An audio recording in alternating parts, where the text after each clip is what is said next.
And welcome back, everyone. Today we're checking out something absolutely insane.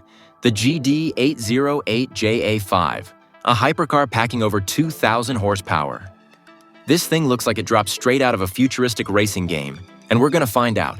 Is it something close to BeamNG developer quality or just another cool-looking mod? Just look at those aerodynamic parts. As I slow down, you can see the wing rise automatically. That's some next-level active aero. Not just for show, it actually reacts to speed and braking. Insane attention to detail. The body design is wild. Sharp angles, super low stance, massive aero parts, including an active rear wing. It just screams speed. The textures are high quality, the reflections hit just right, and it honestly looks like something that could go head-to-head with official BeamNG content. And honestly, it kind of reminds me of the Dodge Tomahawk. That same futuristic, aggressive vibe with insane power under the hood. This thing looks like it was built to destroy lap records.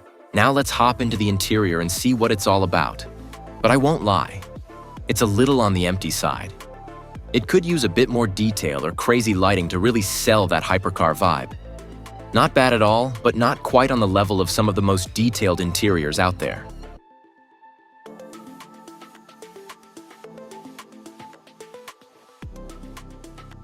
And yeah, by the way, if my info is correct, this mod was actually developed by a former BeamNG creator who has since retired. That's not 100% confirmed, but still pretty cool. Also, the focus here seems to be more on the driving experience than just the visuals. The mod only offers a few configs, but they're well made and fit the car's character. Here's one example of a config. It's a clean base variant with a nice livery, no spoiler, and a more subtle look overall. Or take this one. It's a more aggressive config called Warbird. Just look at that livery. I can almost feel the scratches. It's done so well.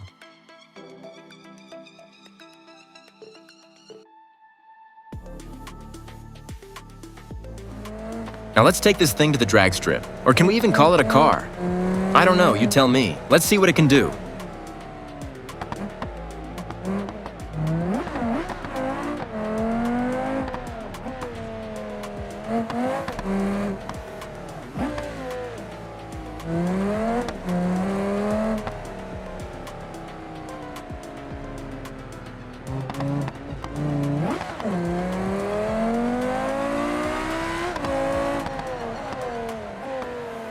By the way, this is actually the more base version with way less horsepower.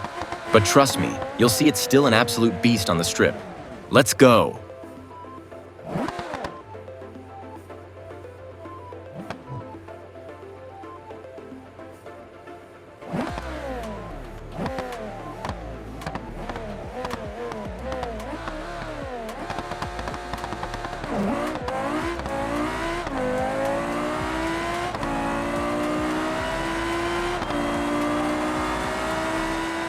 Absolutely insane performance. This thing launches like a rocket, total beast.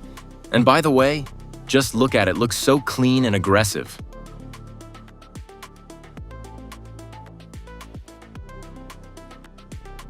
Yep, the mod features openable doors and hood.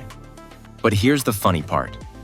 Why are there doors on both sides when the seat is right in the middle? Makes no sense, but hey, still looks cool.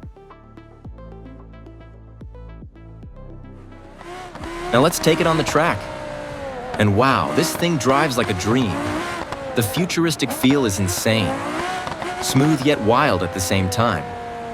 Like I mentioned earlier, the focus here is clearly on the driving experience, not just looks. I do wish the engine sound was custom instead of using the vanilla one. That would have added even more immersion. But even with that, it's not some over-the-top alien handling nonsense. The car actually behaves like something that could exist. It grips hard, but if you push too far, yeah, it'll slide out of corners. That's what makes it fun. It keeps you engaged.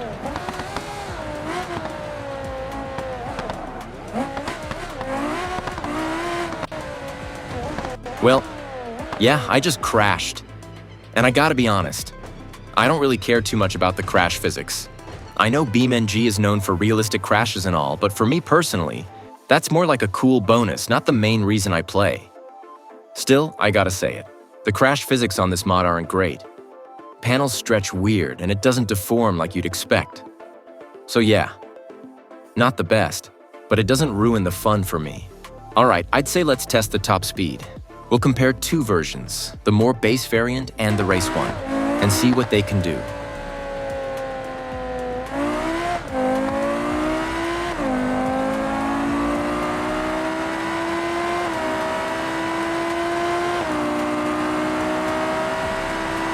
So yeah, the base version hits 470 kilometers per hour. Like, what? That's absolutely insane for a basic setup. We're already deep into hypercar territory. And now the race version, oh man, this thing just takes off.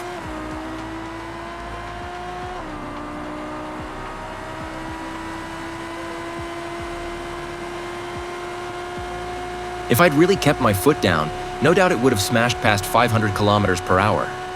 This thing has endless power. It's scary, but in the best possible way. Now let's check a little under the plastic, like under the bumpers. Just a quick quality check. And yeah, let's also see if the brakes are actually connected and not running on Bluetooth. Plus, take a look at the drivetrain too. Yeah, as far as I can see under the doors and on the doors themselves, there's basically nothing. Like, how do they even hold together when closed? Magnets? Some kind of futuristic locking system? Who knows? Maybe that's the future right there.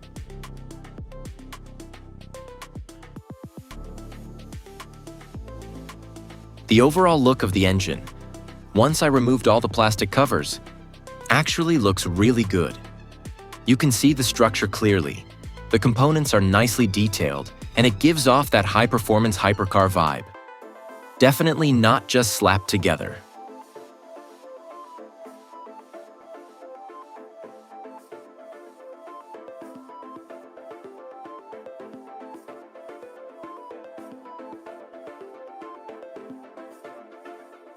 I mean, we do have a trunk, but good luck fitting anything in there. Maybe a toothbrush, a pack of gum, and your hopes and dreams. But that's about it.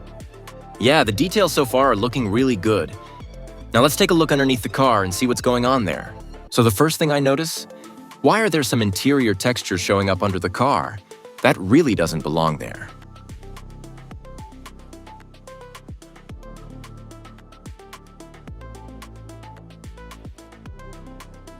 But overall, it actually looks pretty good. Sure, there are some weird textures underneath, but nothing too crazy. It still holds up really well. And that's the end of today's video. Now I'm really curious, what do you think about this kind of car? Drop your thoughts in the comments. I'd love to hear your opinions.